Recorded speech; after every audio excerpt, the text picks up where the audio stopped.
Good afternoon, everybody. My name is Diduck. I'm from McGill University in Montreal, and welcome to our panel on MIDI, the musical instrument digital interface. I wanted to start out by saying that two of our panel members unfortunately couldn't make it, so we're going to do something a little bit different. It's going to be a lot more free-form, might not use up the entire time, more time for questions and interaction afterwards if anybody has comments or questions. So thanks to MSU for having us here and for organizing the conference, and to Jacqueline and Karen for putting everything together. Okay, so how many folks know what MIDI is? Okay, all right, anybody who doesn't know what MIDI is? Okay, awesome.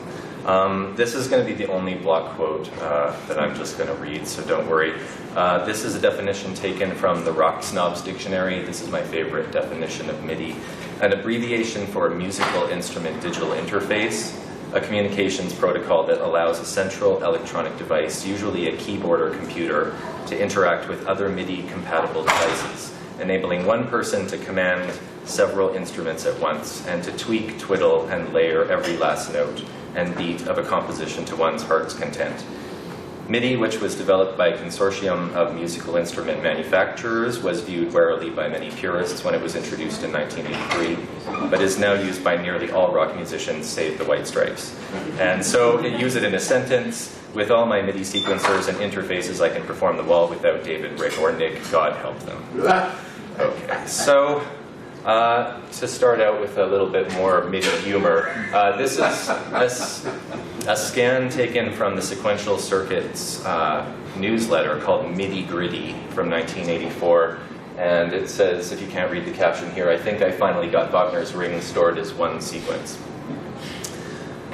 Okay, so I wanted to start out by establishing the concept of claviocentrism, which, well, I wanted to really trace a broad and long history coming up to MIDI. And then my co-conspirator here, Jessica, is going to pick up where I left off. So claviocentrism is what I describe as a cultural logic within which MIDI emerged. And so claviocentrism just basically means the centrality of the keyboard instrument in Western musical composition. So compositionally, orchestras tend to cluster around keyboard instruments. And once the keyboard was established in about, well, 350 years ago or so, it really became the dominant standard for composition, musical composition. And so this slide here is from the Musica Universalis from 1650. A Jesuit mathematician by the name of Kircher created this working organ, which, as you can see here, there's the piano keyboard there, which plays on a roll. And this was actually created for a museum piece that was synchronized with images as well. So the images sort of went along like movies. So also during this time, a fascination with musical automata was prevalent. So one example is the metronome, for example, that takes out a regular time.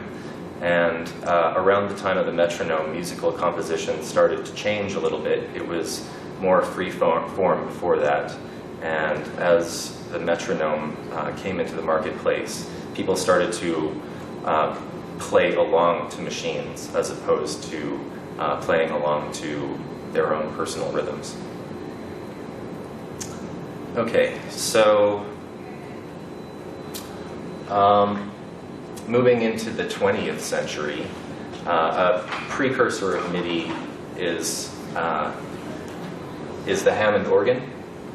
And so the Hammond organ is, I guess, what I would call a process innovation. So it was really dependent upon electricity, for example, and electrical amplification, these kind of things. But also what the Hammond did was introduced the idea of an instrument that you could play without any musical skill. So as you can see here, the copy for this ad on the left reads, "To the girl who never finished her music lessons." And on the right, "Can this be true? You playing lovely organ music in 30 minutes."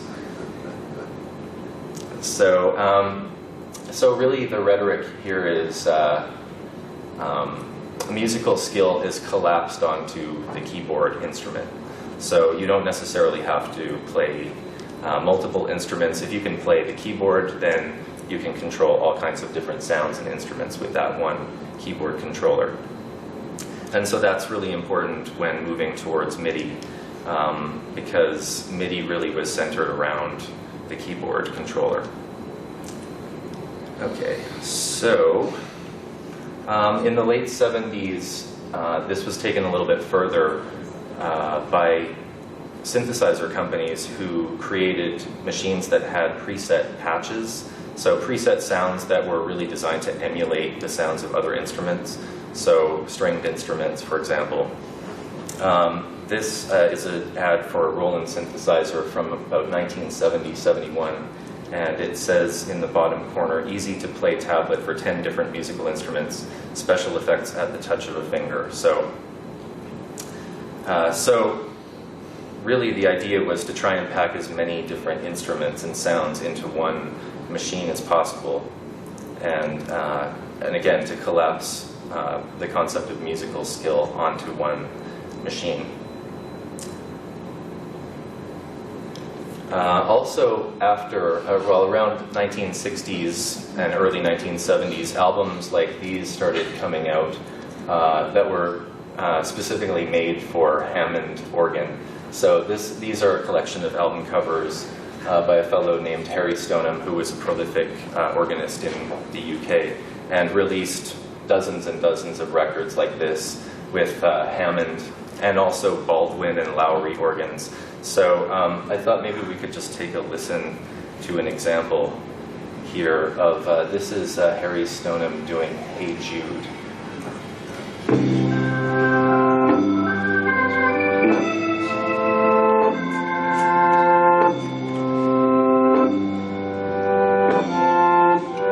Sorry, let it be.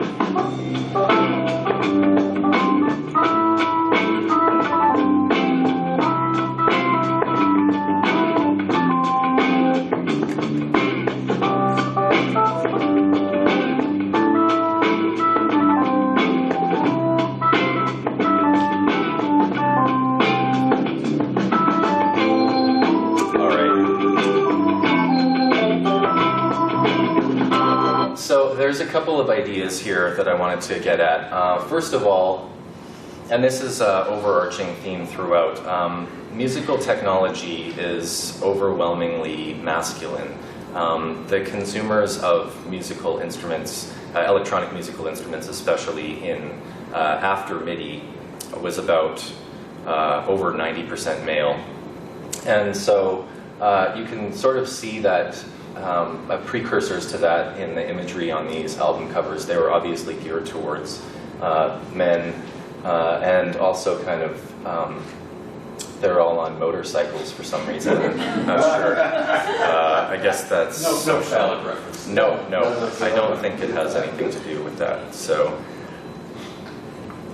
okay, so I wanted to talk a bit about some pre-MIDI or concurrent MIDI protocols, because as we know with standards, there isn't really a law that the best standard necessarily wins. And there were certainly other people working on device machine control protocols at the same time, and even beforehand. This is Brian Bell, who is a fellow who was the recording engineer for the Mahavishnu Orchestra in the early 70s, and then he went to work for Herbie Hancock. And Herbie Hancock was a synthesizer player and had basically bought 2 of every kind of synthesizer. He was a real collector and aficionado.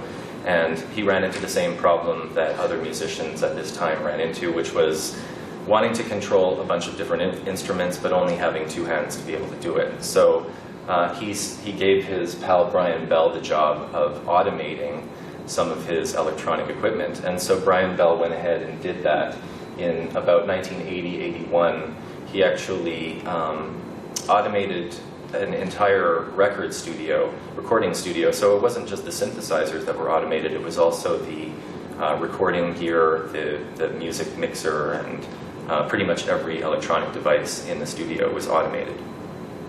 So there's an image of Herbie Hancock with his rig all around him and not a MIDI cable to be found. And actually, Herbie Hancock created his most famous recording, Rocket, without the use of MIDI. So that was about 1983, actually right around the time that MIDI was being introduced. Okay, another very interesting person is this fellow, Don Lewis. There's a picture of him there in the corner. Don Lewis was an organist in San Francisco in the early 70s. And he had a regular gig at a bar called the Hungry Tiger. And he had also the same kind of idea that he wanted to control a bunch of different machines, a bunch of different synthesizers just with one instrument. So he had this idea to create what he called the live electronic orchestra. And this is an image of it here. This is taken from the North American Music Merchants archives. They actually had it on display. That's in Carlsbad, Southern California. So the really interesting thing about Don Lewis was, I guess really the choice of title got him into some hot water. Live Electronic Orchestra. In 1984, the American Federation of Musicians in San Francisco picketed one of his concerts in Oakland and basically brought a charge against him that he was taking away live musicians' jobs. By being able to play an entire orchestra, just with one person and with one instrument. And he ultimately lost the case and was blacklisted from performing in San Francisco. So, yeah, the live electronic orchestra kind of got him into some trouble. But it was also the inspiration behind MIDI. When Ikutaro Kakahashi, who was the head of Roland Corporation, saw that Don Lewis had created this instrument, he was inspired to try and do something similar with his company. So he actively started searching out people in the States who would be able to help him design something. And Roland was really a big driving force behind. They were one of the main companies along with Sequential Circuits. And this is another quick case study that I wanted to mention. This is a keyboard, a Korg keyboard called the M1 that came out in 1987, I think. And this was one of the first keyboards that actually used samples of real instruments within the architecture. There were two fellows who were in charge of creating the sounds for this instrument. They were named Jack Hotov and Jerry Kowarski, and they were collectively known as the MIDI Patch Boys at Korg at the time. So they were in charge of designing all of the different sounds in this Korg, and also sampling sections of real instruments and then inserting those as PCM files. Just two quick clarification things. Were those still 8-bit samples at the time? Yes. They were. And was Sequential Circuits the Prophet 5? Sequential Circuits was the Prophet 5, yes.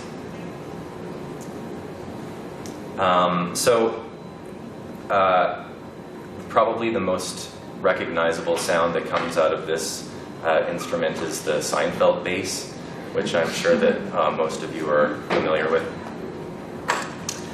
Okay, so sampling is another big issue, and especially in terms of music and labor, musicians and labor. There are many famous cases of musicians being hired by a producer to go into a studio and do a recording session and then realize later that the recordings show up on multiple other recordings. And probably one of the most famous cases of this was Jan Hammer, who was the composer of the Miami Vice theme, who invited a few drummers in to record some sounds and then sampled them with this machine, the emulator, the EMU emulator. Okay, sorry, to just jump back a little bit to pre-MIDI protocols. The company that made this synthesizer was called EMU.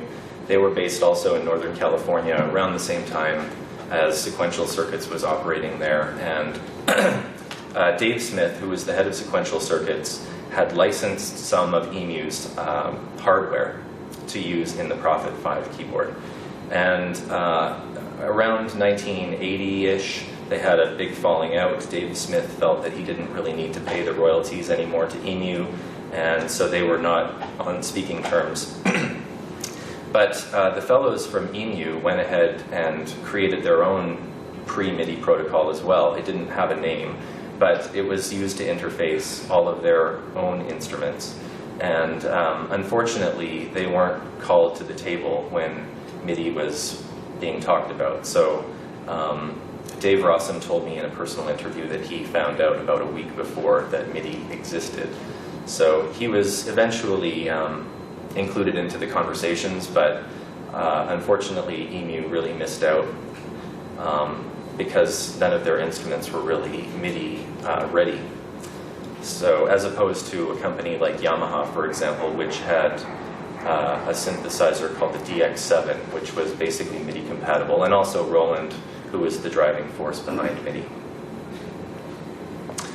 So this is another image of the Emulator 2 sampler here being played by Matthew Broderick as Ferris Bueller in Ferris Bueller's Day Off. So I just wanted to talk a little bit briefly about the idea of leisure versus labor, and how electronic instruments were really sold as kind of leisure devices.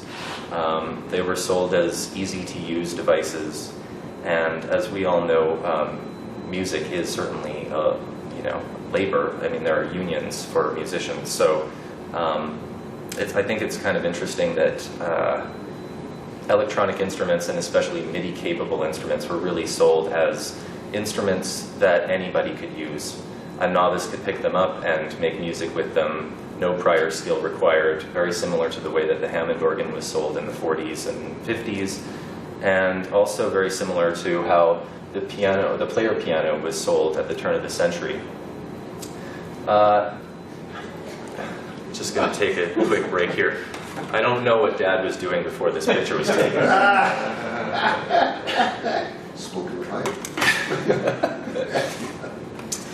If there is a precursor to MIDI, if there is like a grandfather of MIDI, I guess it would probably be the player piano. So this technology is very similar to the way that MIDI operates. It's a simple kind of on-off mechanism. Rolls would go through the piano and trigger different notes on the keyboard. And at the turn of the century, when these instruments were very popular, there actually wasn't a standardized roll or a standardized piano keyboard. Some piano manufacturers were making 65-note keyboards, some were making 88-note keyboards. So in order to consolidate and grow this player piano business, companies had to come together to establish a standard. So the player piano was standardized at 88 keys, and the roll size was also standardized. So that enabled the player piano manufacturers to really consolidate and grow their business. And here's another anomaly.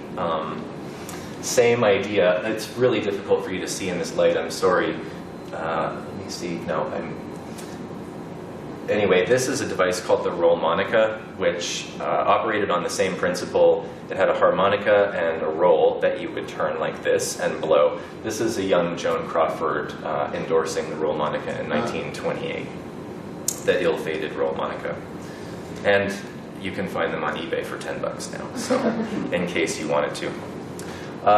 So I wanted to talk a little bit about the organization that really stewarded MIDI into existence. NAM, the North American Music Merchants, and there were a few precursors to NAM. In around 1890, William Wheelock of the Wheelock Piano Corporation was elected the president of the first National Piano Manufacturers Association of America. So the idea really was, again, to consolidate and grow the business of piano making. And also in 1902, the National Association of Piano Dealers was incorporated.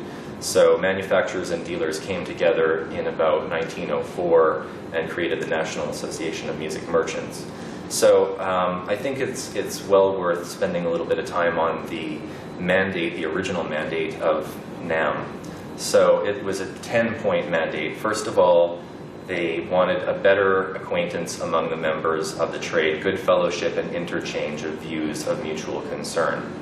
Number 2 was the ethics of the piano trade. So they were a self-regulatory organization. Territorial rights of manufacturers, so carving up the country for different retailers to be able to have their own territories. A uniform warranty. The products of supply houses. Okay, so a big problem with reputable piano manufacturers at that time was that other smaller manufacturers were building pianos and stamping, say like Steinway, on their pianos. So basically counterfeiting instruments. And when unhappy customers brought their pianos back for a refund, they realized, oh, this is an imposter. So yeah, a really big reason why NAMM was formed was to regulate that, the trade. The relation of the manufacturers to the music trade press. So having a favorable review of your instrument in a trade publication, of course, is going to sell a lot of instruments. To obtain reductions in insurance and transportation costs. So basically to rally for discounts on those kind of things. Also the establishment of a Bureau of Credits. And legislation by united action that more uniform laws shall be enacted in several states regarding conditional sales and such other matters of importance to the piano trade as may come up from time to time. So once again, self-regulatory organization, self-imposed. At the turn of the century, this reflects a culture that was really obsessed with modern ideologies of speed, efficiency, technological progress, and most of all, capitalism. Piano manufacturers realized that they could produce more instruments faster and more uniformly, reduce their operating costs, and make more money by acting as a single unit rather than a series of competitors. The creation of the national associations may have ostensibly taken place under the auspices of better and more affordable instruments, or the promotion of music education to those who might not otherwise have access to it. But the formation of self-regulatory organizations like this were really preemptive moves on the part of the industry to keep legal or government regulation at bay, and of course to lobby those bodies in their own favor. So here's an image of Ikutaro Kakahashi, the head of Roland Corporation, in a hotel room. This was his first NAMM show in 1964. And he's displaying his first instrument, which is a rhythm machine built to complement the Hammond organ. It was basically built to sit on top and make little chintzy drum noises so you can play in time. This is one of 2 images of the first demonstration of MIDI in January at the NAMM show. And this is Dave Smith here in the plaid, and Jim Mothersbaugh, who is the brother of one of the members of Devo. And in the back here, this is John Bowen, who worked for Sequential Circuits programming the patch sounds. So he was really in charge of that, designing instruments that emulated other instruments that I was talking about before. Part of the research that I collected when I went to the NAMM archives was a treasure trove of photographs of old NAMM shows. And this is from 1986, and obviously these companies were really trying to sell themselves as technologically advanced, and here you kind of see the Star Trek style portal enter the world of Roland. Incidentally, these images were coming in the door as I was there. They were donated by a journalist, a Norwegian journalist named Trond Bratton, who attended, I think, every NAMM show for about 10 years or so, and took beautiful photographs. Did you have a question? No. Just another image of McGill selling computers. This is a software called Personal Composer, which was an early sequencing software for, I think it was an Atari computer. Okay, so at a certain point, NAMM realized that their tactics weren't really working. That a lot of people were realizing that MIDI was a lot more complex than it was being sold as. So they started producing publications like what this image comes from. The publication is called Taking the Mystery Out of MIDI. And so really they were just, they sent these pamphlets around to different music retailers in the US showing how natural and how easy it was to use MIDI. So, you know, it's just as easy as listening to language. Language comes in the ear, MIDI messages come into the keyboard. And if there's any musicians who've used MIDI, you probably know that it's not quite that easy. So, really, a few of the benefactors of MIDI were manufacturers of black boxes like this here. You couldn't really use several devices unless you had something like a MIDI patch bay, which is what this is. So really, you know, these devices would have been ultimately useless if it wasn't for MIDI. And Dave Smith explicitly said one of his goals in working on the MIDI specification was to sell more instruments. So, and they certainly were successful in that regard. And also a big benefactor was the PC business. Especially Macintosh computers benefited immensely from MIDI, although they didn't integrate the protocol directly in their machines. A lot of the software for sequencing and then later digital audio software was created for Macintosh machines. This is an original schematic for the MIDI standard hardware, and it's exactly the same today as it was in 1983. One of the really astonishing things about the MIDI specification is its longevity. I don't think that there's another precedent in the world of computer protocols that has lasted for over 30 years without changing at all. I mean, it's the 1.0 iteration still. This is the first sequential circuit sequencer prototype that is at the NAMM archives, and incidentally still works.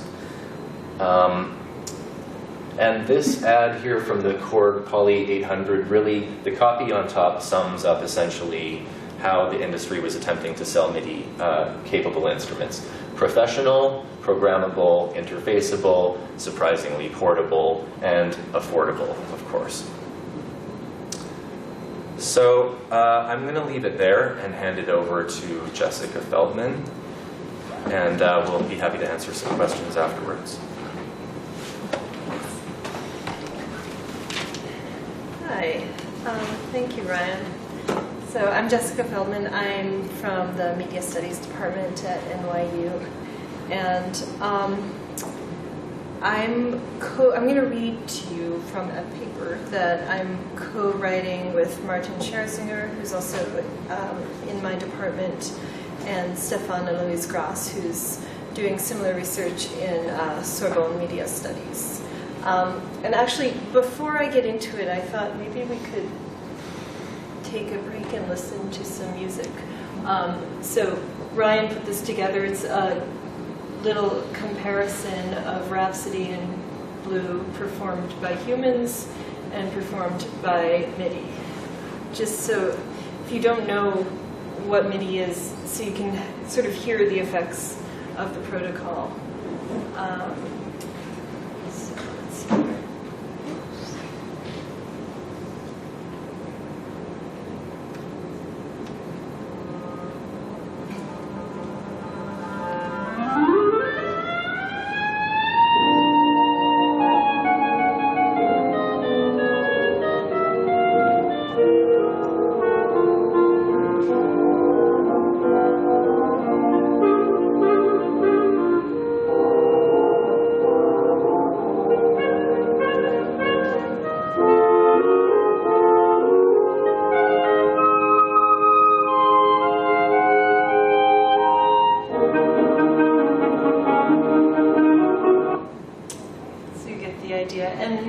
How it's very it's very analog. You know, there are like glissandi. There are like, you know, sounds that are very smooth and gradual and not digital. There are crescendos and diminuendos and lots of sort of morphing things that computers don't do that well. And then here is the MIDI version.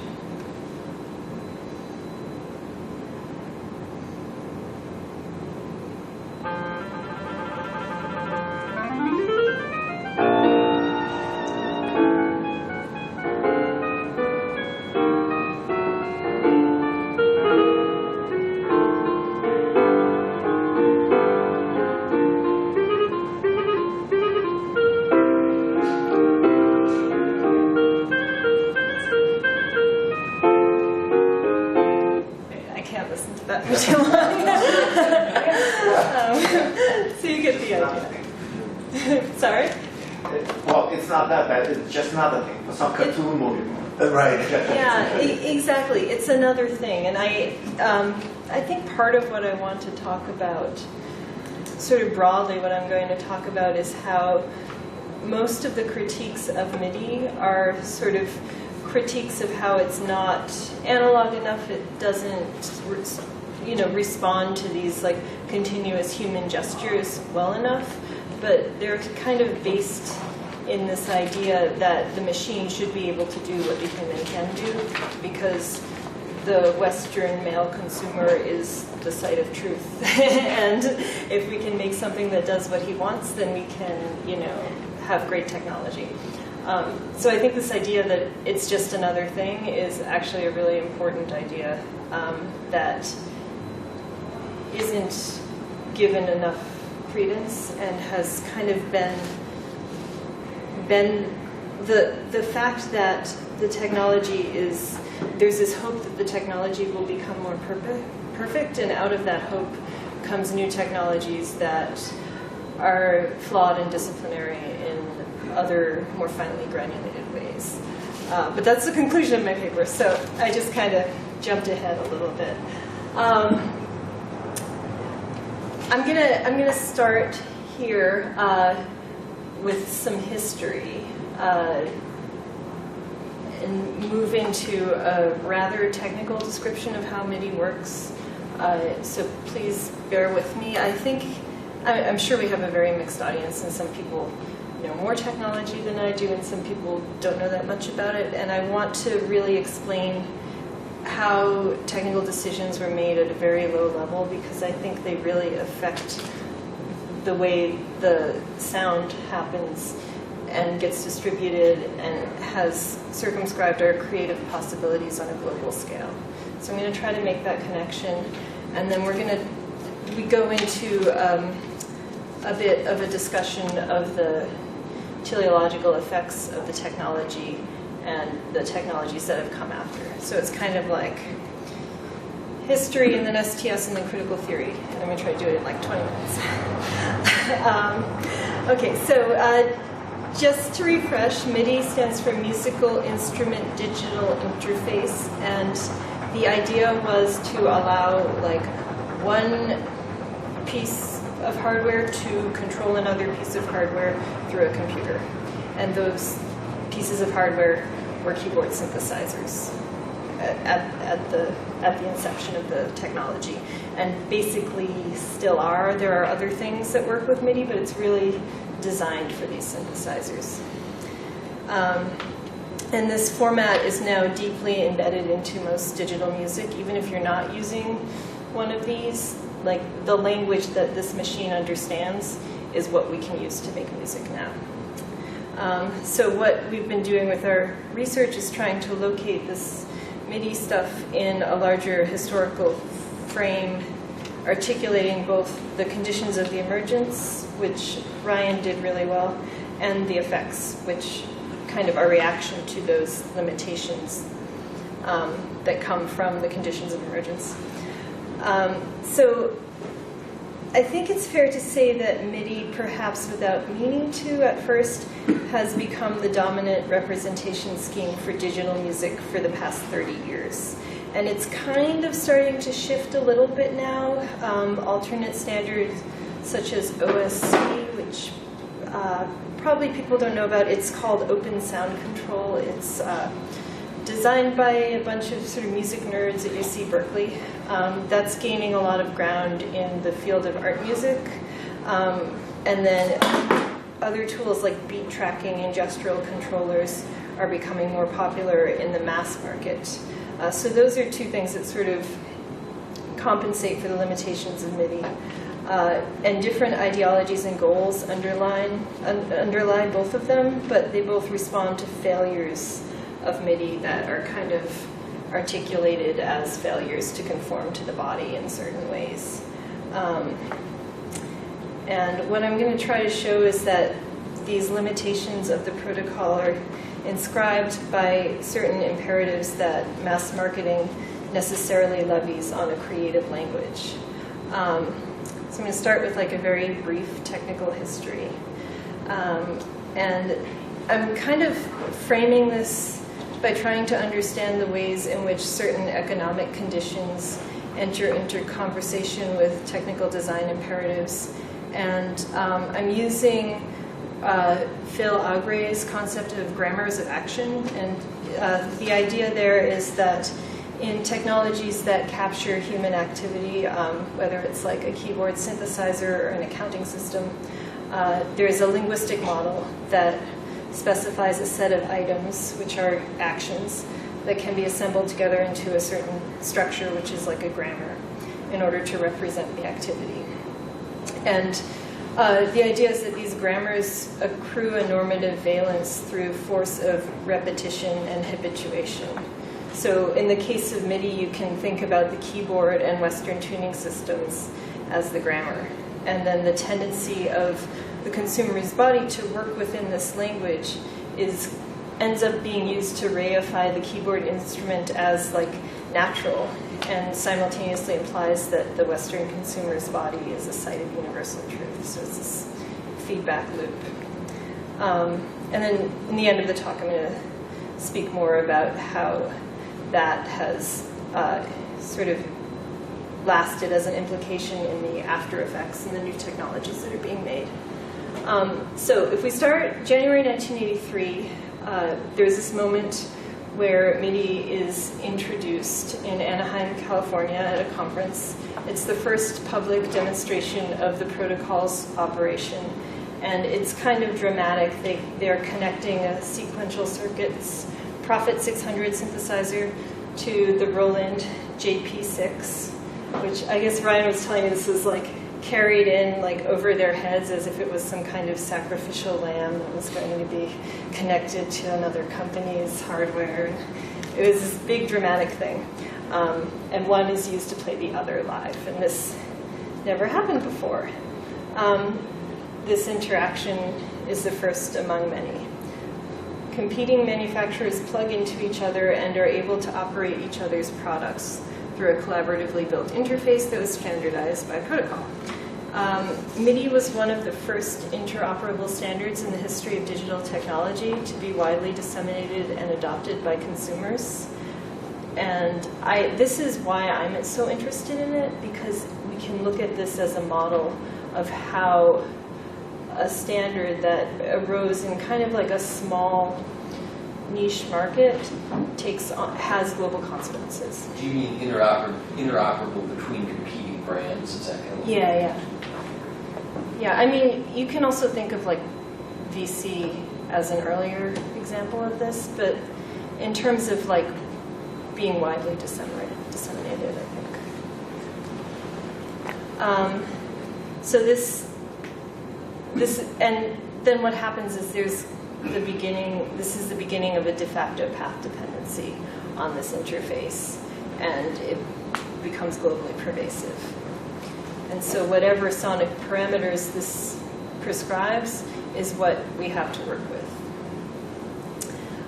The impetus for MIDI arose in the early 80s with the growing market for personal synthesizers, whose availability and affordability were due to the development of small, inexpensive microprocessors in the late 70s. So the problem for these synth companies was that the market was vertically integrated. As you were saying, a manufacturer can make a synth and a controller, but the items can't communicate with other manufacturers' products, thereby limiting each manufacturer's market. So I talked with Dave Smith, who was one of the main inventors of MIDI, and the way he explained it to me was, quote, "We made the realization that the industry wasn't going to go anywhere unless you could connect each company's products to the others." And that MIDI was trying to solve the problem by making a standard that was, quote, "inexpensive, easy to implement, and free." Of course, we know that to go somewhere in industry terms means delivering adopters to hardware, newly endowed with these free functionalities that lock in familiarity with the protocol and then broaden and perpetuate the consumer base. And then generally speaking, MIDI developed as a product rather than a service. It was designed behind closed doors by a small group of collaborating companies for the audience that they prioritized as their consumers. And Smith was very candid about this, and he explained it to me that, quote, "We make instruments for companies who stay in business by selling musical instruments. We want to make instruments that most musicians are happy to sit down and play." And he has argued that users of MIDI would have wanted an interface designed for the keyboard because, quote, 99% of the instrument market was then keyboard-based. And he also talked a lot with me about the importance of respecting the muscle memory that has been developed in the users over hundreds of years of piano playing tradition.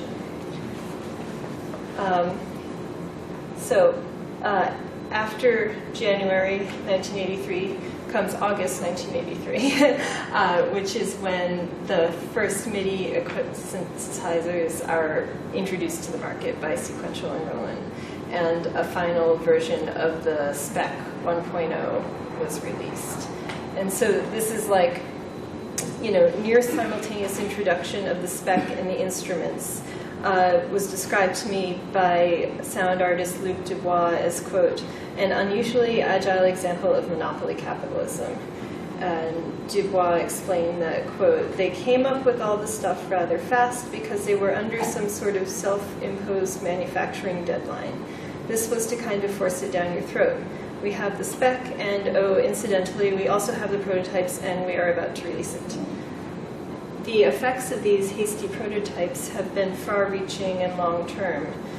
And to really grasp them, I think you need to understand the tech in some detail, because low-level decisions like baud rate and the way the binary messages are packaged have had large-scale consequences in terms of rhythm and pitch paradigms that are mainstream and accessible now. So I'm gonna talk about that kind of quickly. So MIDI can handle certain sounds and gestures better than others, as we heard earlier. It's a digital interface, and it handles discrete information well. So MIDI messages to and from the computer tell you where the event is coming from, like which synthesizer it's affiliated with, if the sound is starting or stopping, and basically like which key you hit, which turns into pitch. And then in the case of more analog gestures, like turning a knob or pressing a guitar pedal, or the force with which you hit the key, the information is quantized so that MIDI can convey discretized information about pitch bending and volume changes and things like that. So MIDI messages are 3 bytes, and I'm going to talk about the first byte first. So so it's 8 bits. The first bit is just telling you it's coming. The last bit is telling you it's over, and then the middle 8 bits are, the first 4 are for channel information, and that means 16 channels are possible, which means that 16 different instruments or 16 different voices on a single synthesizer or some combination thereof can be received or addressed by MIDI. And then 4 bits are allocated for the event type, like the type of action. And some types of action are turning a note on, turning a note off, pitch bending, changing your controller, things like that. So what this means in terms of music is that there are 16 possible categories of action and up to 16 voices that can happen at once. And then the next 2 bytes provide for 128 possibilities for information about the content of the sound. So parameters such as volume and pitch are on a discrete scale of 128 increments. And you can hear it. Like in the example earlier, you can hear the glissandi and the volume changes sort of turned into bytes and squared off. And then the continuous controller information, such as that comes from like knobs and guitar pedals, they're also usually put on the same scale of 128. So a typical MIDI event could describe the pressing of a key on a keyboard. The first byte would describe its origin or destination, like the Roland synth plugged into channel 3, and indicate its event type, that a note is started. The second byte would describe its pitch, and the third byte would describe its volume, based on the force with which the key is hit. And then that's all the musical variation and information that MIDI can code for that instrument at that moment. So these numbers, 16 sources, 16 actions, 128 increment scales, were chosen for very specific reasons having to do with MIDI's rate of transmission and with the engineer's ideas about the musical possibilities that MIDI should be able to handle. At the time it was invented, most microprocessors clocks were operating at best at a 31,250 baud rate, which is what MIDI operates at. So by current standards, this is quite slow. But to be fair, that was the best they had at the time. So if you do a little math, it means a maximum of 3,125 bytes can be transmitted per second. And then a typical 3-byte MIDI message that I just talked about would take a millisecond to complete. So in the most active sonic situation that MIDI can handle, all 16 channels could be transmitting at once, which is the musical equivalent of 16 sounds happening at once. And so the bytes are distributed over 16 channels, and that means about 200 bytes per second from each channel. And since each note really requires 6 bytes, you have to turn it off and then turn it on. Those are 2 separate events. It comes out to about 32 notes per second, with 16 voices happening at once. So that sounds like a lot of sound, but if you think about, like an orchestra with 100 instruments, or noise music, or anything more complicated and nuanced, wherein any tiny little change has to be coded as a new event, it's really, really not that much information. It's very simple and it's very slow. So this standard implements some important priorities about performance practice, about musical ensembles, and about what counts as tuning. The decision to support 16 streams of data at once means that no more than 16 players can be heard by MIDI at once. And this is because MIDI was really focused on the commercial music industry and keyboard players. Most bands at the time didn't have more than 16 players because recording technology was 16 track. And then mainly, MIDI assumes that the most complex sound event would be 16 streams of continuous 30-second notes at kind of a medium tempo. And so you're going to be missing out on a lot of continuous sonic gestures and ending up with a lot of delays if you're doing anything more complicated. And then finally, the quantization tunes pitches into semitones in the Western scale. So they could have quantized it to 1/10 of a cent, which is the smallest change perceptible to the human ear, but instead they prioritized a blunter tuning system that was used by most of the musicians that might buy their products. So the point of all of this is to prove that MIDI was designed to sell keyboards to Western musicians, who were the ones who had the money to buy their keyboards. And there have been a bunch of sort of alternate MIDI-equipped controllers designed, but the standard code itself is built around the template of the keyboard synth and primarily describes sounds in terms of discrete notes at a stable pitch whose loudness and duration are quantized into this format that responds to the performer the way a piano string responds to the depression of a key. And for decades, keyboard interfaces remain some of the most popular and widely used MIDI instruments. And this keyboard logic is still kind of like stuck in the sounds that we have to work with today. The years following MIDI's debut saw attempts to broaden its scope by linking it up to other widely used technologies. In 1984, MIDI ports were added to personal computers. In '85, MIDI was synchronized with the SMPTE timecode for video. In the early '90s, standard MIDI file format was developed, so that allowed the exchange of MIDI data across different programs, which is really important. And at the same time, MIDI files began to be distributed over the internet. In '91, general MIDI mode was introduced, and this is like MIDI on steroids. It's very pre-programmed. It automatically provided users with a standard MIDI setup, pre-assigning channels for melody, harmony, and percussion. So you have sort of like this pre-packaged band or orchestra. Wasn't it a standardized instrument patch list too? It's sort of that new standard. Yeah. Yeah. Okay. Do you have a question? No. Discussion? Okay, so in general, these advances are all designed to like make MIDI easy to be used by people who don't have a lot of knowledge of computer music. As Ryan was saying, it's like supposed to be fun, it's supposed to be leisurely, it's supposed to be easy, it's supposed to be accessible, and it's supposed to be marketable. So in the next 5 minutes, I'm going to try to talk a little bit about what we think are the effects of this kind of technology. We sort of identified 3 categories of effects.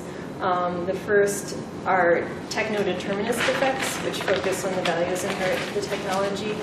The second are anthrogeographical effects, which focus on the practice-based habitae that emerge through adoption in various geographical locations around the world. And then the third are techno-teleological effects, which focus on the idealized aspirations of the technology and the way in which its limits are overcome in a new generation of technology. And it's a long paper, but I'm just going to talk a little bit about the third type. And our goal in thinking about them is to think about how do new media try to provide like allegedly perfect solutions to the problems that other media have created. And the story of MIDI has kind of always been a story of its discontents. There's a well-developed culture of critique ever since it was introduced, sort of played out in the pages of computer music journals in the 80s. And then in the 90s and even 21st century, John Drummond and Jaron Lanier have written a bit about it. And even Dave Smith has talked about how it's limited and wasn't trying to do everything.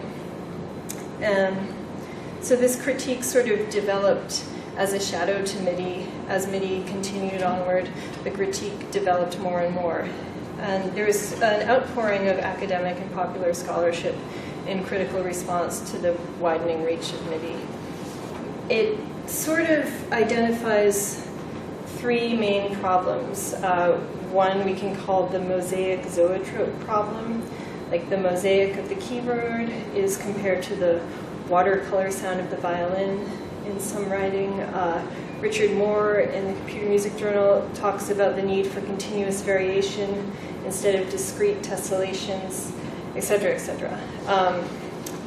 Basically the problem with the tuning being too square. Then there's the aleatoric microtiming problem, which has to do with signal jitter, temporal smearing, and non-human indeterminacy.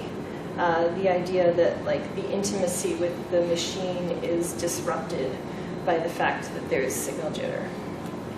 And then finally, the monodirectionality of the communication, which is about how MIDI isn't really a two-way interface. It's worth noting that there's some incoherence to this culture of critique.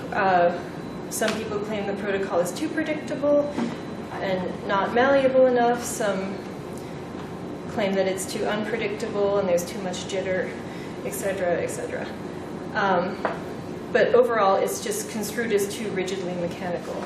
And this becomes the basis for a new generation of software. So what's kind of emerging now are these techno-teleological reactions to MIDI, which I see as taking 2 paths. There's There's stuff like OSC and ODOT, which are highly specific, customizable languages that allow much greater user control at a low level, but have a steeper learning curve. It's not really that steep, but it's steeper than MIDI. So they're harder to understand, and they're a bit slower to use. They're not actually slower once they're implemented, but it takes some time to get used to it. You can go in and you can actually code your sounds. They don't assume a standard interface like the keyboard, and they don't assume a body that's already trained to use that interface. And then on the other hand, we have things like beat tracking and body monitors and gestural controllers.